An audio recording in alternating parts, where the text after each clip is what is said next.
Welcome to Tales on the Towpath, the podcast where every mile tells a story. We're two runners who spend a lot of time out here on the C&O Canal Towpath, talking about training, racing, and everything that happens between the miles. From early morning runs to the stories that keep us moving. This is where endurance meets inspiration, one step, one tail at a time. So lace up and join us on the path, because every trail has a story, and this one's ours. Welcome back. I'm Adam Lowe. And I'm Chris Earle. Hey, Adam, we have a really special guest with us here this week. I was doing a little research earlier and looked up some of his accomplishments that I knew most of them, but I wanted to make sure I had my head wrapped around all of them. And he has quite the running resume that some of our listeners might not even be aware of. He was a 2024 finisher at the Black Canyon 100K. He has finished 7 50-milers, including 5 finishes at the JFK. He's done 3 50Ks, and the shortest race I could find was a 25K from back in 2023. But I think most of our listeners probably will recognize him not only from his running, but probably from his coffee. It is my distinct pleasure tonight to welcome Mr. Billy Rudd from Cloud Splitter Coffee. Welcome, Billy. Thanks for joining us. Hey guys, thanks for having me. Of course. Billy, one thing that I think, well, maybe I'm just reminded of when Chris read that introduction there, is that do you really have no races under a 25K? Yeah, actually, that was supposed to be a 50K, and it was a 2-loop race, and wasn't really. It was like one of those ones you pay like $10 and bring a jug of water because they don't have anything. And after I did one loop, I was like, yeah, I'm good. And so they just downgraded it to a 25K. But yeah, that would be my shortest race. Otherwise, I actually kind of forgot about that. Yeah, I've been saying I don't have anything less than a 50K. We got to sign you up for a 5K or something, man. Ooh, unless it's up a mountain. I was going to say, Billy, I think you told me one time you've only ever done a trail race, right? You've never run a road race? Never run a road race. I've never run a sub ultra, except for the one you dug up. Thanks, Chris. And the only one that really even kind of interests me a little bit is there's a race up the Mount Washington Auto Road in New Hampshire in the Whites. And it's only 7 miles, but it takes like 2 hours because it's like 5,000 foot of gain. And that's pretty sweet. Like the Red Bull helicopters there, like filming it all and stuff. So maybe one day I'll do that. It only takes 2 hours if you're slow, Billy. Jeez, run faster. I know. I mean, for regular people, and I am regular people. Well, Billy, it is great to have you on. We're pretty excited about this episode. Why don't you go ahead and share for our listeners maybe a little bit of how you got started into running? And we also know that you are a very big hiker and you do some section hiking on the AT. So maybe how you got started into running, hiking, and some of your other ventures.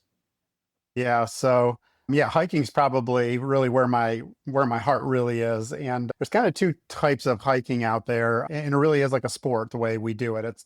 There's peak bagging, which is kind of where I started, and that's where you're doing these long lists of summits and mountains. And that's how I've got hundreds of mountains under my kind of under my wings, I guess. But that's kind of like day hiking usually. I mean, some of these days are long. They're 20, 22 hours. And then there's, kind of the backpacking type hiking where you're out for, weeks or months at a time, like the Appalachian Trail. So when I first got into peak bagging, I started out climbing the Adirondack 46. That's all the 4,000 footers in the Adirondacks. And I really loved being out there. But, after being out there for a day or two, my legs were just shot. I mean, it's really, really rough. And I kind of started looking up, ways to kind of strengthen my legs and hopefully enjoy it a little bit more.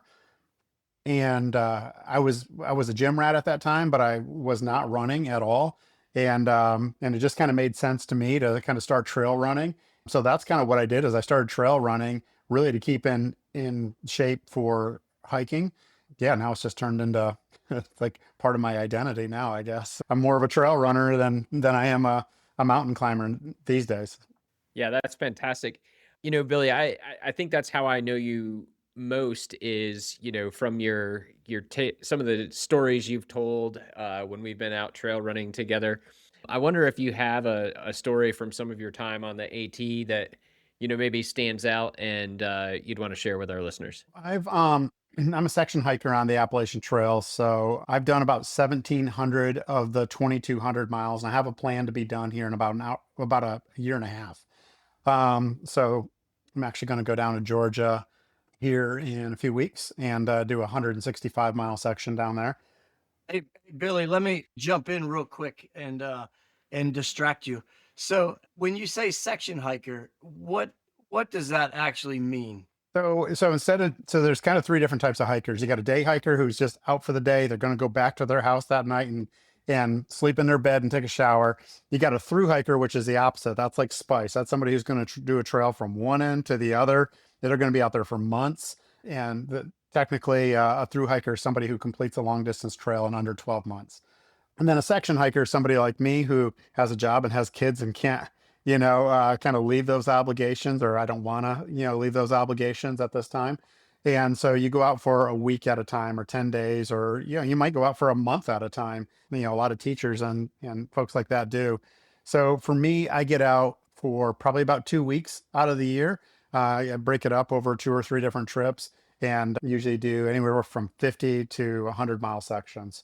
So that's what a section hiker is, and that's what I am. So if I can do 250 miles a year, I'll have the entire project completed in 9 years, and I'm starting year 8. So that's kind of how I've been doing it.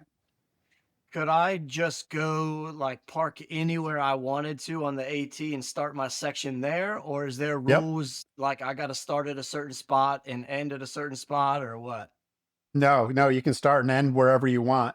So, Okay. one of the things that kind of makes section hiking a little bit of a challenge is just the logistics of it, because eventually you're going to have to pick up from where you left off, right? And if you're hiking 100 miles north, then how do you get to that 100 miles? So typically what we do is we usually hike in a northbound direction. So I'll park at the north end of my goal, and then I'll get a shuttle to take me all the way down to the south end. And then I hike, for a week back to my car, essentially. That makes sense. I think that'll clear maybe some misconceptions up. I was figuring, like I didn't know if I had to start and do like maybe all of Maryland on the AT in order for it to count as a section or not. So I appreciate the clarification. Oh, and even like through hikers, I mean, they think of the trail in sections, so it's just a bunch of sections really kind of strung together. I mean, so I got basically 4 more hikes and I'll be done. All right. All right. So back to Chris's question. Sorry, I hijacked that one a little bit. So Yeah, uh no, you're good. You're good. So I was thinking of like my favorite sections. So probably my very most favorite is New Hampshire, specifically the Whites. If you haven't been to the Whites in New Hampshire, there's some iconic hiking there. The Franconia Ridge, the Presidential Range. It's known to be the worst weather in the world. They've recorded 200 plus mile an hour winds on the summit of Mount Washington. I've had Spice up on the summit of Mount Madison a couple times on the north end of the Presidential Range, and you can't even stand on your feet. The wind is just howling, it's ripping. I've been caught in snowstorms there in the middle of the summer. So it's iconic. You're well above tree line, and you're above tree line for miles and miles all day. So that's probably my favorite section, and it extends into southern Maine. When you go through the Mahoosic Notch, you're literally taking off your pack and crawling backwards through holes and boulders the size of school buses and houses. It is brutally hard. I mean, when I did that section, Spice came along for that, and she'd already done her through hike, and she was like, "This is like childbirth." She goes, "I forgot how hard it was." It's really really hard. I really loved it a couple years ago when Mike Wardian, he did the Appalachian Trail in like 60 days, and when he made the comment that the through hiker is the apex predator out there. It's like, yes, finally, give us some credit, because it is really that difficult. So that's probably my favorite section. And then down in Southern Virginia, the Grayson Highlands is really, really pretty too. They have wild horses there, or ponies, and again, mostly above tree line. And you're out there in the sun all day long and seeing like dozens of horses. It's just really, really cool, and it's beautiful, and it's not that far from here. So, Billy, you mentioned the how hard it is to get through some of the mountains, but like I always wonder about the water crossings. What's that like? So the water crossings, the entire thing is hikeable except for the Kennebec River in Maine. That you have to take a canoe across. Now there is a white blaze in the bottom of the canoe. So technically you're still on the trail, but that canoe only runs, from certain time to certain time every day. So you're trying to catch it. When I went through, I think I was the second ride of the day across the river. And yeah, so it's pretty iconic. But all the rest of the rivers and streams you can ford, or there's bridges. Of course, if there's been floods or whatever, some of it can be pretty spicy. Actually, just really dangerous. You don't think of Connecticut being very dangerous, but when I went through Connecticut, it was really, really flooded. And I was in knee deep water like all day, for days on end, and very cold. And yeah, so you just never know what you're going to get. But mostly the water's not really, it's generally not an issue. So, Billy, as we are running sometimes, you and I, you've oftentimes compared you and me to cars. And I've seen this, while we're on the towpath and while we're on the AT. Can you give us that analogy so I don't mess it up and give our listeners something to laugh at me about? Yeah, so I think everybody knows that, I hang out with the too low group quite a bit, but I'm the slow one in the group. Sometimes sometimes people see my Strava times when I'm running with like you, Adam, or Chris, and they're like, "Oh yeah, you're pretty fast." I'm like, "What you don't see is like I'm literally bleeding out my eyeballs trying to keep up with these guys." So I always say that Adam is he's like a Corvette, and I'm like a Jeep. He's going to get you there fast, but I'm definitely going to get you there, and we might take the scenic route. So we got different transmissions. Well, I can attest to the fact though that like when we're on the trail, I know this summer, like the two times, three times maybe that I went out with Chris's L Trail group and you were there, it was just crazy to watch you just fly over those rocks up and down hills and whatever. And I think at that point, if my eyes weren't bleeding, as you said, I probably wish they were, because like, I just that's where the Jeep part comes in, right? And my Yeah. Ferrari doesn't handle, or my Corvette doesn't handle too well on the trails, but it's fun to get out there with you and push you on the towpath, and then where you're hanging on, and then we go to the trails, and then you're returning the favor to me. So Yeah. that's pretty fun to be able to see the difference in the types of runners that we are, and what we are both pretty good at, I guess. Yeah, no, I love being out there, and I think it's more. I think it's just more technique and practice, and I think really, Chris, correct me if I'm wrong, but that's kind of the whole gist of the kind of the meetups every week, was just to become better trail runners and more prepared for JFK, and it was great to see everybody's progress, and I'm glad I can be a part of it for sure. Like, I mean, I just think of like Samir. I mean, I remember the first time I ran on trail with him, he was behind me, and he was learning a lot about footwork, and that's really what it's about. And now, like, I can't keep up with him. He's way faster than me. I might keep up with him on a downhill. I'm pretty confident in that, but yeah, he's smoking me otherwise. I think all of us in that Tuesday trail group spent a good amount of time just watching your footwork on the trail and trying to replicate it, because you just glide over some of those rocks. And I know for me, like, it only takes a split second of me not paying attention, and the next thing I know, I'm eating dirt. So Yeah, down you go. Yeah. Yeah, there were a couple times I was throwing rocks and sticks at you, and you weren't even phased. You were just still just flying through there. I didn't know what to do. those are probably the ones I tripped over. Yeah, we were running on on the towpath the other day, and there was a tree down with like, like Oh two yeah. branches. Like there was like like split trunk, and I like just kind of glided over it, and Adam comes to like a full stop and does like the whole like straddle it. It's like these damn trail runners. They actually cleaned that tree up today. They were out there Oh, cleaning it up. So cool, now we don't have to worry about that anymore. So man. I thought I was uh getting ahead. yeah.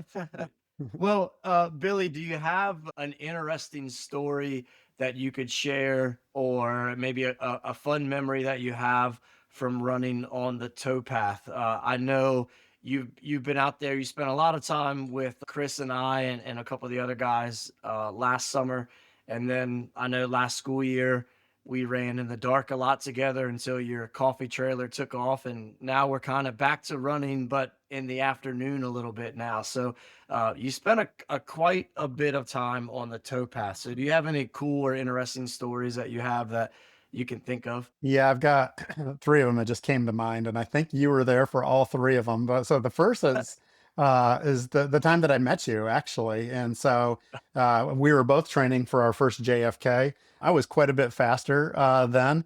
And I was probably pretty deep into a 12-mile run, 12, 15-mile run. We were about 2 miles, almost back to like Cushwa Basin. And I heard something coming behind me, and certainly it had to be a bike, right? And I look behind me and it's Adam. And I was like, who is this guy who thinks he's going to pass me?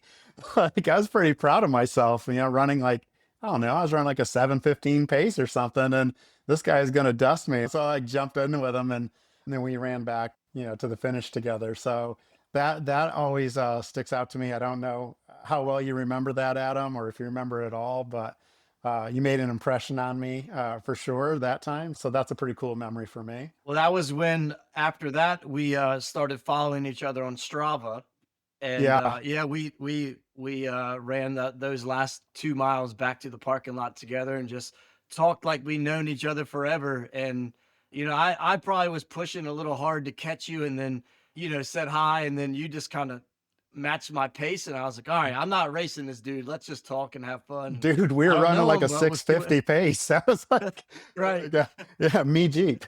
Yeah. Yeah. So yeah, so that memory stands out to me. Another time, Chris, I think you were there too, is when we found the boat that had flooded up on the towpath, and that's like an iconic picture of all of us like holding onto the boat, and we're like, "Hey Goggins, we know who's going to carry the boat," so that was a pretty cool memory. You never know what you're going to find after a flood on the towpath. And then I guess it'd have been last year, Adam, we were running in the morning in the dark in a thunderstorm, and and there was like a bolt of lightning that just crashed like right in front of us, and you were like, "Oh." I forgot about that. That was That was a scary. wild day, man. Yeah. I think we were about 4 miles out when that happened. We had just turned, I think, Hmm. and there was only one thing to do, and that was to run home. But I was scared for a while that morning. Yeah. Yeah, so that was pretty wild. So yeah, those are a couple memories that stick out to me for sure. So a lot of good times down there. And I always kind of, you know pick on it, but the canal, or when I'm on the towpath, I think the last 4 times I've run, I've seen eagles down there. That's always cool. And you're always seeing like Yep. deer, and there's a lot of people, and it's just really interesting running down there. So yeah, I always have a good time. Hey, Adam, do you think you were more scared of the lightning or the time that you had to save Billy from the bear? I'm glad you brought that up because I was about to bring that up when you were talking about the eagles and the deer. Man, that one time, man, it That was bear was probably awful. right about when it was getting light outside. It was who was it? Me, Billy, Chris, you were there. Luke was there, right? Yep.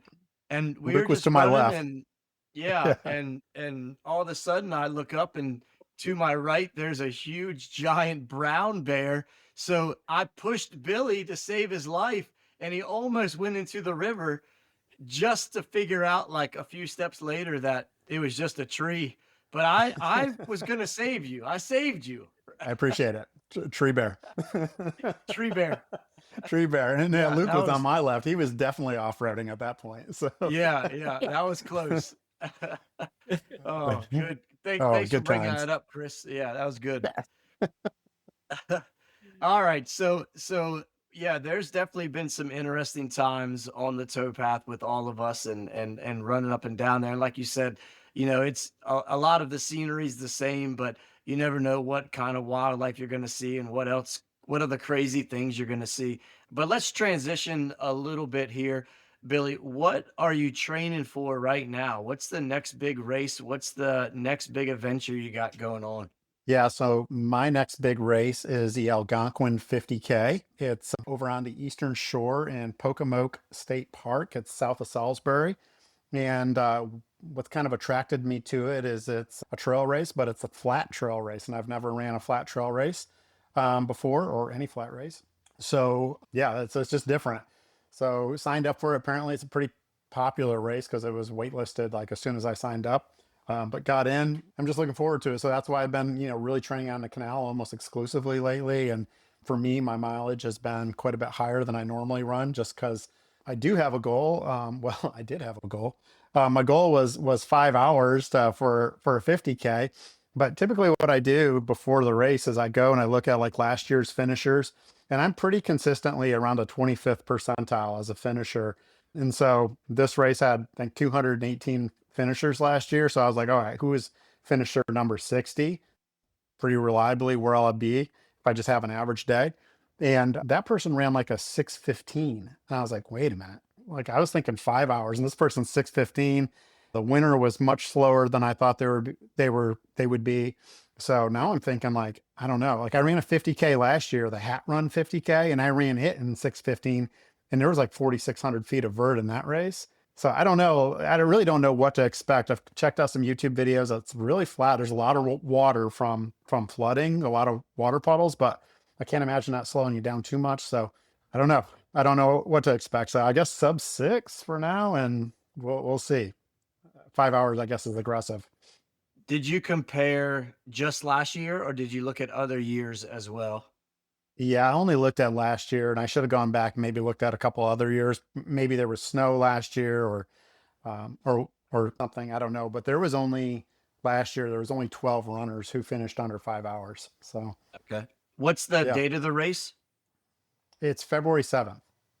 Okay. So yeah, so it could have been cold or icy or wet or something. So yeah, I would go back and check the other years and just see maybe they were slacking last year, just waiting for you to come over and run the race, you know? Yeah, maybe we'll see. So, but yeah, I'm pretty excited about just it's a little bit of a destination race.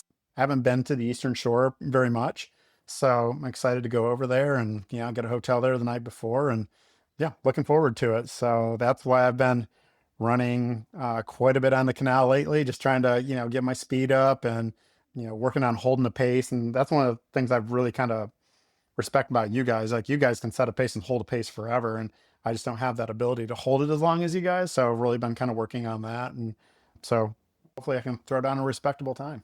So we'll see. Well, I know you've been going back and forth about your footwear for the race. So have you decided, or do you want to keep if you want to keep any of this a secret from your competitors, you tell me, but uh, have you decided on trail runner or road shoes? Yeah, I'm going with trail runners, and that's because I did see a YouTube video of there's just so much water. Like the water puddles are massive. Basically, the water gets trapped on this single track trail, and so you could be running through, some ankle to shin deep water for quite a ways. So I just think that trail runners would probably hold up better than a pair of Hokas.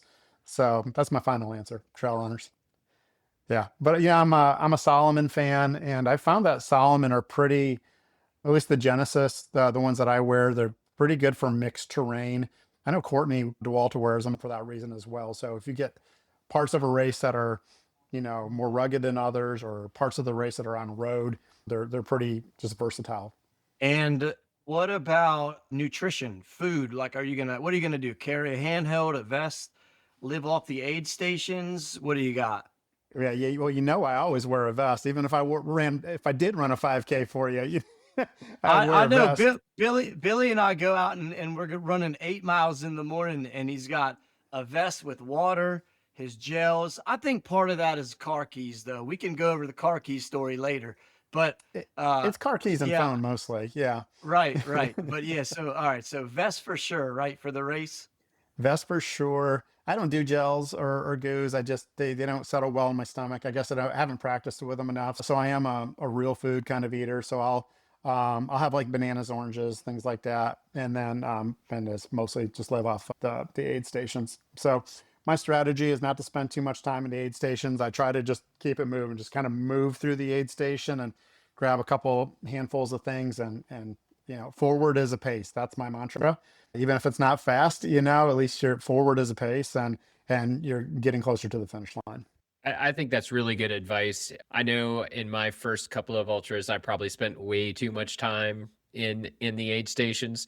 Some of that would have been out of necessity because I was way over my head, but as I've advanced in my running journey, I think back to JFK this year, and I spent very little time, like maybe less than 2 minutes in each of the aid stations that didn't involve a shoe change. So I think that's good advice. Thanks for that. Yeah, the clock's still ticking, and that's a place like if you are concerned about your placement, that's where you're going to pass people is in the aid stations. Yeah, I tried to call a timeout one time and they wouldn't take it. Dang. Yeah, you should be able to. You should be allowed like two per race, right? Like just like Yeah, I got basketball or something. it's like football. You get 3 per half. Yeah. Right, right. So, so Billy, I got a question for you. So obviously with like section hiking, the 18, you said you're out there for could be 5 days, could be seven, could be 2 weeks, right? And there's like we just said, there's no timeouts. You can't stop and go back to your house, can't go to a hotel. So it's gonna get tough, right? So I would imagine that helps you out when you're doing these 50Ks, right? So let's say you get to mile 25 and stuff starts to hit the fan. Like where are you able to go? What are you able to pull from in order to finish those 7, 8 miles that you got left? Yeah, I think especially when you kind of get to a point in your running career, hiking career, whatever, where you've got a pretty big stack of proof, right? That you are who you say you are, and that you've done it before. I think that sometimes you're like, okay, listen, I've done this distance before, I've done this type of terrain before, I've felt like this before, and that's the big thing. Is like knowing that kind of the ebbs and flows of a race. Like, yeah, you start out, at least me, I start out kind of hot and fast, and then I go to Pittyville for a while, and and then usually I rally, towards the end and make up quite a bit of time towards in the second half. So I think that comes from experience. As it relates to kind of section hiking, you bring up a great point. The problems when you're on a long distance trail are inescapable. You can't get away from the mosquitoes. You can't get away from the heat. You can't get away from the fact that you stink. You can't get away from the fact that you're starving. It's like everything is, you don't get to go home. You don't get to a shower. You don't get a nice meal. And so I think it helps build a type of mental toughness that, serves you well in the ultra running community. And, people have asked me, and I'm sure you've heard it as well, right? People who don't run ultras, or long distance or marathons, they're like, man, is it, is it more mental or is it more physical? And I always tell people it's 100% physical and 100% mental. If you're not physically capable of doing it, don't show up. Now, I know people who've seen too many David Goggins videos and they're like, oh, I can just be tough, and get, they flame out, halfway into a race.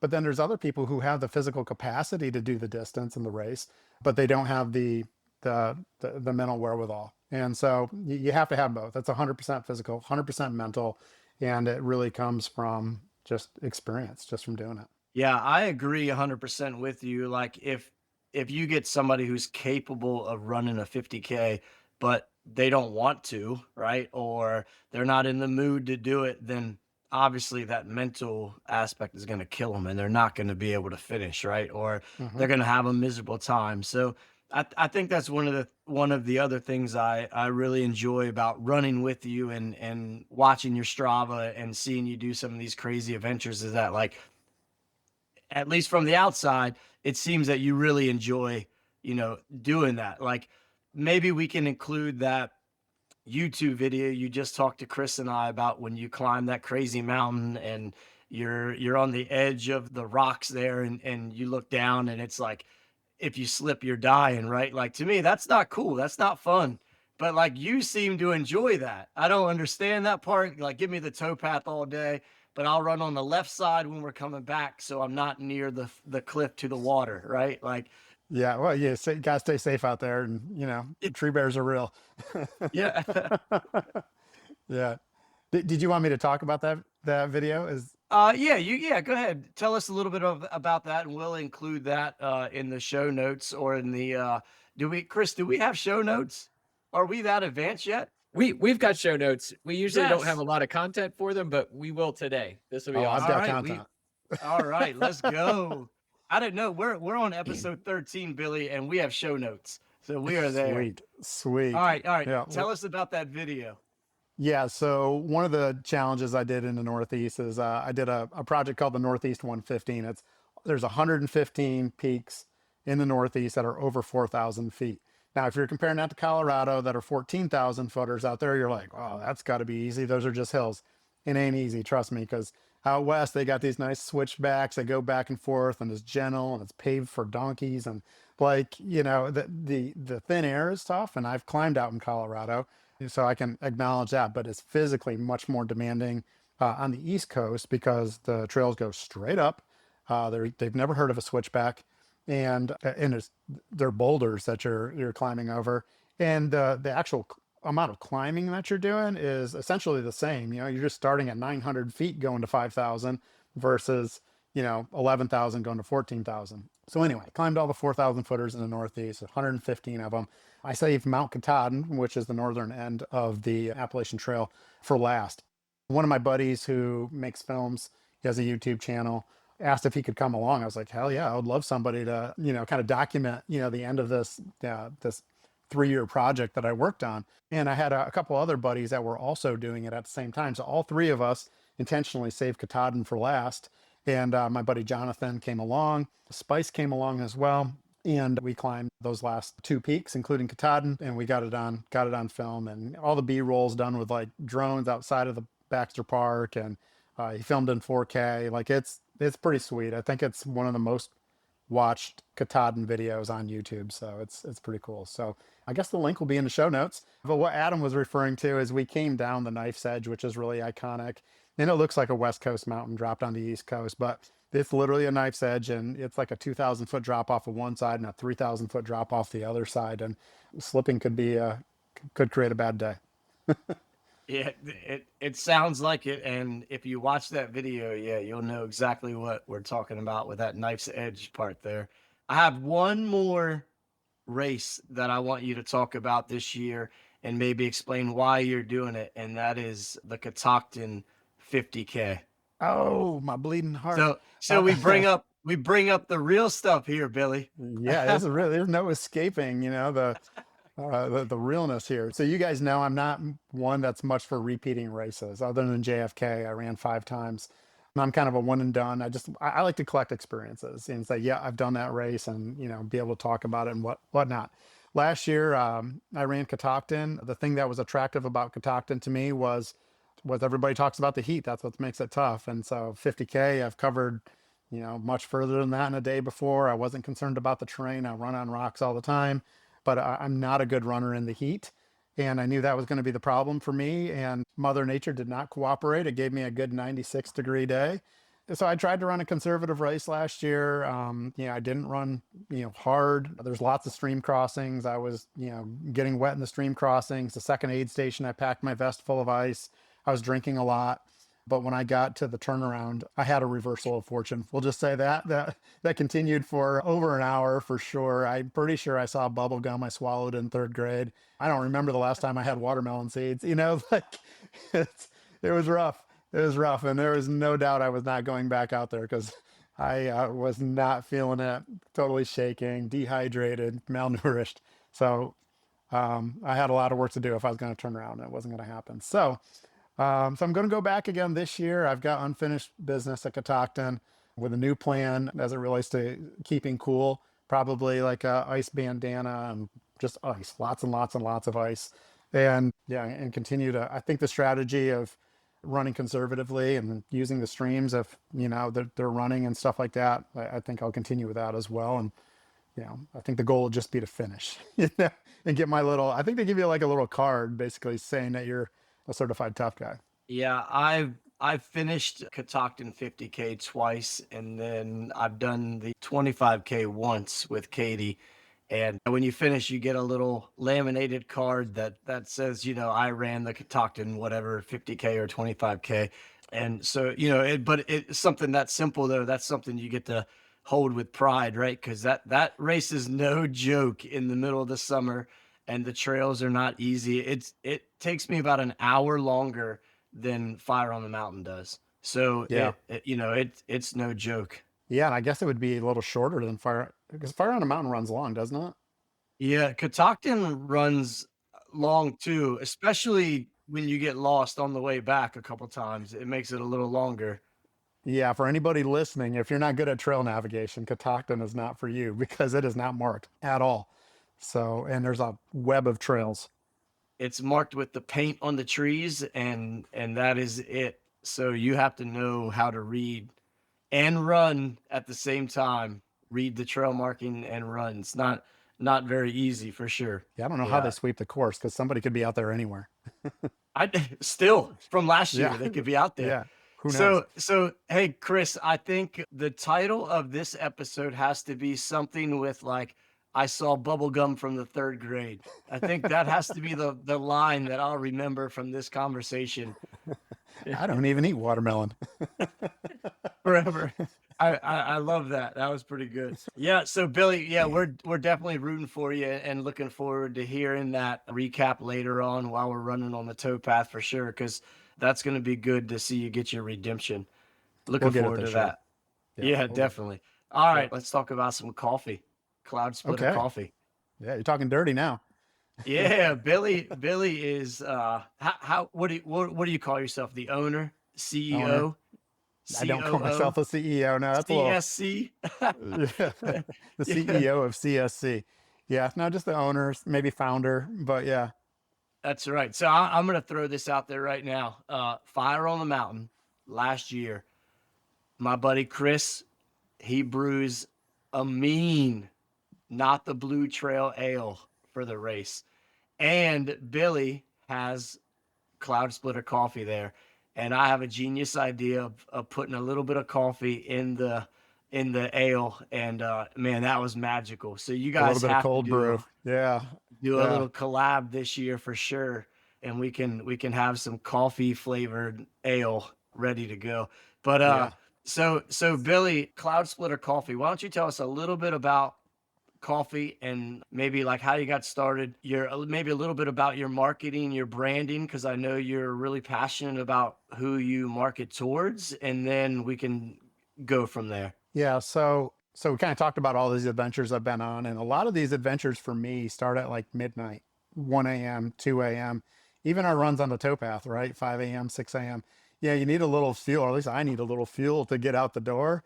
And so coffee's just always been just there, it's always been that kind of companion that's helped fuel my adventures. When I was doing all the mountains, so a cloud splitter is a tall mountain, and my personal Instagram was BR Cloud Splitter. It was a cool name. I liked the way it sounded, and I stole it. I took it for myself, and everybody was like, "Dude, I like your name." One time I was on a trip. Spice and I were on a trip, and so I like bad weather days. It just feels a little more primitive when you're out there and you shouldn't be, and you're standing on a summit that's socked in, or snow's blowing sideways, or whatever.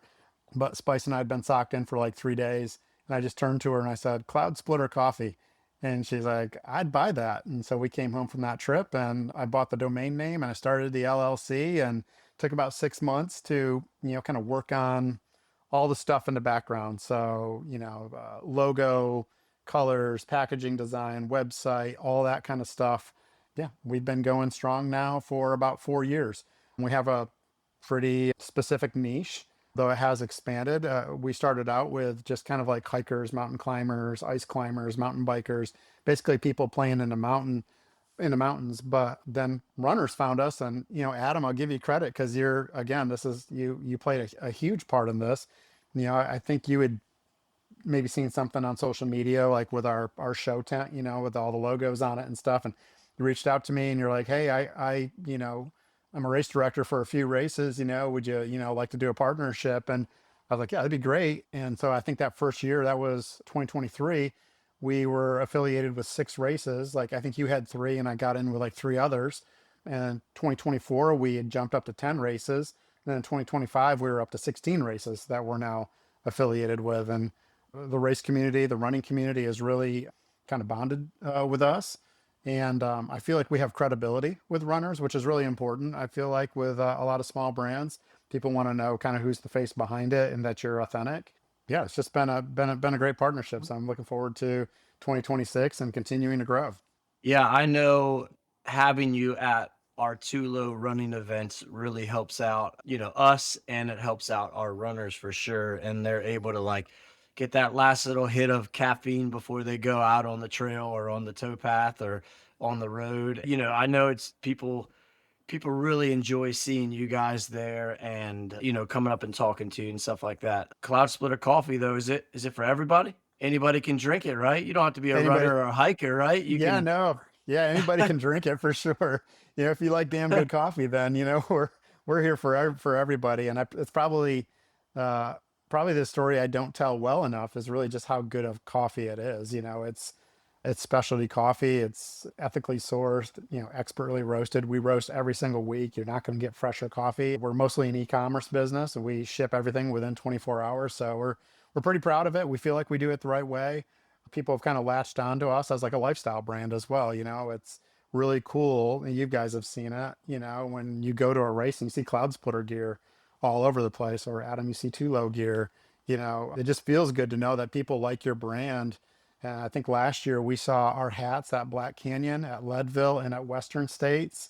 Matt wore one in Berlin Marathon. I know, Chris, you were just down in the Keys, and I saw you wearing a cloud splitter hat down there. So it's just, makes me feel really good that people, care about the brand that much. And, they recognize that we're gritty, but it's kind of bougie coffee in a gritty package. So Chris has a cloud splitter hat on right now.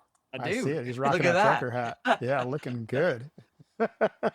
So, Billy, I know you enjoy running races and being a part of the trail community and, being out there. And if you're not out there running, you're out there sponsoring like either a Tulo event, or I know you were at Rick's Run. We saw you there last year and a few other races.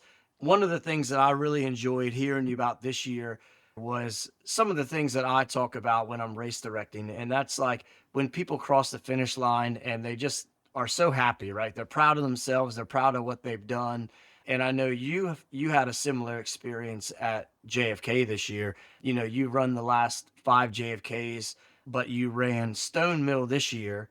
So instead of running JFK, you ran Stone Mill, but you were at JFK with the coffee trailer.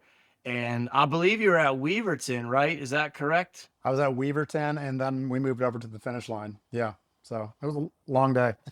Yeah, so you saw runners going through Weaverton, and you were serving their spectators and their crew and handlers first, and then you moved over to the finish line. So would you like to tell us a little bit about the finish line experience this year compared to maybe last year or years before as a runner? For me, it's really the whole day, because as you guys know, I live right by the starting line. And so as long as I've lived here and been running this race, we call it a party, but it's not, unless you count stretching and lube as a party, we have a whole bunch of people at our house. And Chris, edit this out, but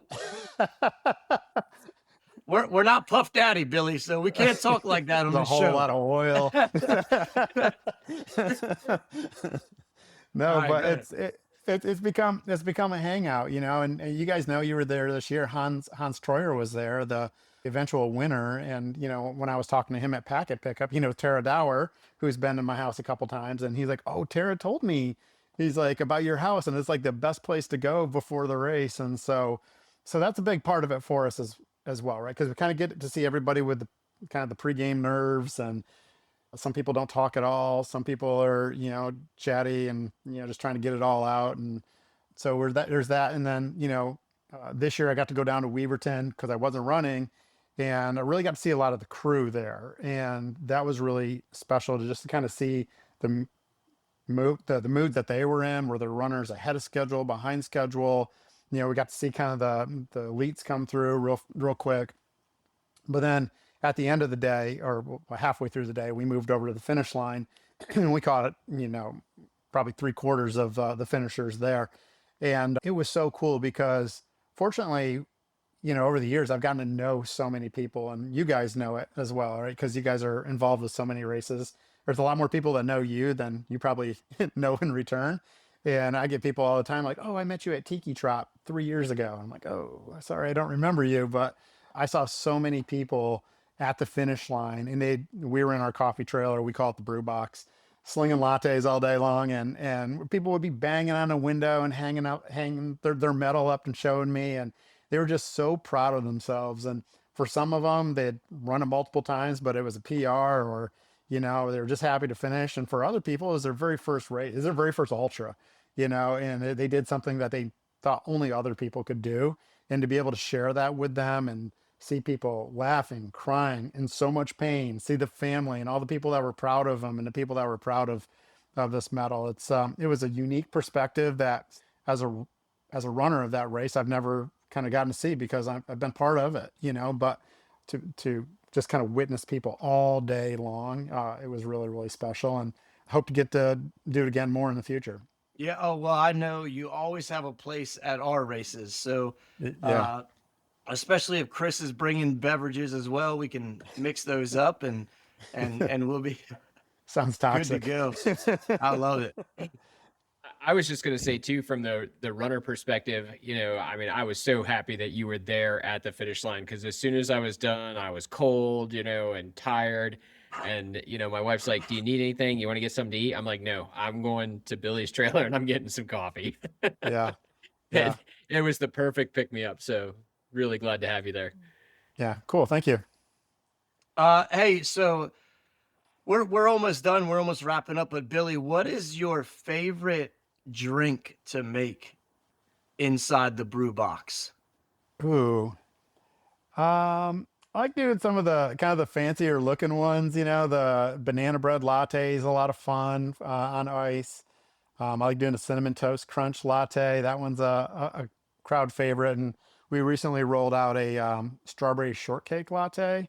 We're set up at Lowe's most days, so not a lot of guys doing drywall drinking shortcake lattes, but you know, they're a lot of fun. They're a beautiful drink, and I see a lot of them show up on Instagram. So So when I walk up and go, just give me a large black coffee, Billy rolls his eyes every time. He's like, oh, another one yeah, of these guys, right? Like, I he's just want to make guy, a cinnamon toast crunch latte. dude. But you know what? I just drink black coffee too, so I can relate. Perfect. Well, this has been a ton of fun, and I think our listeners are definitely going to get something out of it. I know they're going to enjoy hearing your stories about the AT and section hiking and the towpath. So, Billy, at the end of each podcast, we do what we call the after party, and this kind of came from like when Chris and I go meet during the summer. And we would run with Luke and Samir and a couple of those other guys. Last summer, the summer before, inevitably somebody would bring a beverage and we would drink maybe like a little quarter cup of solo cup beer, Yeah, just to, yeah. to wet our whistles, right? And we would just talk about, just some random things. So we come with some after party questions here. So tonight, I have been drinking once again Michelob Ultra. Chris, what about you? What were you drinking tonight? So I am drinking a smoked chili porter from Ale Trail Running. Oh, My that's homebrew right. that I made for my upcoming birthday is finally ready, and tonight was the first glass of that. So Ooh, sounds nice. Nice. Now, Billy, I saw you sipping something earlier out of what looked like a coffee Yeti or something. So what are you drinking? What do you got in there, Billy? It's just cider, plain non-alcoholic cider. I love it. Nothing Yeah, wrong from with that. 78 Nothing acres. wrong It's with a that. farm over in Smithsburg, Maryland. They press cider and it's really good. Perfect. All right. So these questions for the after party, they're meant to just be yes or no, or just to pick A or B, and then we kind of move on. But they're just fun. They're running related or hiking related for you. So just kind of answer them as best you can. Some might be a little harder than others, but just do your best. Yes, sir. All right. First one. Would you rather go for a long hike or a long run? Long hike. All right. You prefer hills or flat? Come on. Hills. Okay. Hiking poles or no poles? Poles for sure. All right. One piece of gear that's a must, like for a Uh, long hike. Long hike. Section. Let's say you're going on these next two. Say you're going to section AT hiking. One piece of gear that's a must. Water filter. Water fill. Okay. I would see. I wouldn't have. I would have picked like comfortable socks or something. Okay. Anyway. And you would have had Uh. Giardia. Okay. One piece of gear that you always pack but you never use. Oh, first aid kit. Okay. Sweet or salty snacks? Sweet. All right. Run solo or with other people? Ooh, I like both. Is C an option? Yeah, you can say both. That's Yeah, fine. C. Yeah, I like both. Yeah, All right, if you're out on a 3 or on 4, trail solo, but on the canal always with people. Yeah. all right, fair enough. If you're out on a 3 to 4 day section hike, what's the best food that you can get, like, out of your pack or when you stop for the night? Ooh, just kind of keep you going throughout the day. Sour Patch Kids. Yeah, they hit Okay. hard. On the mountains, Cheetos don't freeze, so those are nice. And and I don't like well, I just we dehydrate my own meals, so you don't have to buy those expensive backpacker meals, and I know what's in it, and it's tasty. All right, and my last question for you, we kind of touched on this earlier, so it's kind of cool to bring it all back around, but I was going to ask you, who's going to carry the boat? Oh yeah, all of us, we're all carrying the boat, so we don't have a We choice. will we will include that picture on Instagram and Facebook when we announce this podcast so everybody can Such see a what good we're talking picture. about. But Yeah, that yeah, was definitely one of my favorite memories from the towpath last summer when we were running that in yes, July. So or two yeah, summers ago, I guess, in July. yeah. Yeah. It's been a couple years. Yeah, so good. Yeah. All right. Well, is there Chris or Billy, do either of you have anything that you would like to conclude with, or are we all good to wrap this up? I was just gonna say I have never heard that before, but on the mountain, Cheetos don't freeze. Like I feel like I need a tattoo now. Yeah, that's important in the winter. You don't want your food to freeze. Yeah, no, I'm good. Thanks for having me, guys. It's been a pleasure. It's been a lot of fun chatting with you, and can't wait to hear this. Yeah, good. I'm excited too. I think this was a lot of fun, and I definitely will be checking out when we go run again if you're chewing bubblegum or not for sure. I have an aversion now. All right. Thanks a lot, Billy. We will see you again soon, I'm sure, running wise, and we'll definitely talk to you here in a little bit. All right, man. Good seeing you guys. Thanks. That's all for today's episode of Tales on the Towpath. Thanks for joining us on another run down memory lane and along the C&O. If you've enjoyed the show, be sure to follow, share it with a friend, and leave us a review. Until next time, keep your pace steady and your stories flowing.